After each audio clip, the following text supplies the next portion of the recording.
A new study bill introduced by Governor Reynolds would require anyone who has undergone certain surgeries to medically transition genders to display their birth sex as well as their one on legal documents like their driver's license or birth certificate. Local 5's Dana Searles spoke with a local parent about the potential impacts of this legislation may have on her family. The legislation brought forward Thursday would require legal documents to display both the sex designated to the person at birth and the sex at the time of application for the document. By intentionally outing my child on their birth certificate, on their driver license, on every single form of identification they're going to have for the rest of their lives, she's making them constantly be outed to people who may or may not agree with their lifestyle. And that's constantly putting my child in danger. This bill was introduced just one day after a subcommittee unanimously voted to give no recommendation to a bill set to remove gender identity as a protected civil right. We were so excited.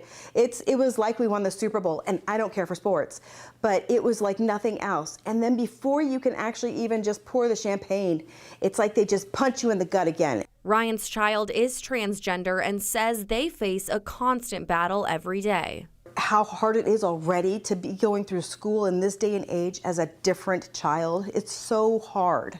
They come back every day in a different kind of mood, and I never know.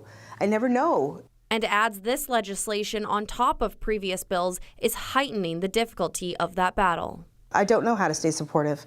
I know that if I want to continue my child's trans care, I have to go to another state. However, Ryan says they will continue to show up and advocate. It's been so hard and so deflating. I'm going to take that one win we had, and I'm still going to celebrate it as best I can. But the next day, when we had another fight on our hands, I'm ready to pick up the boxing gloves and start fighting again.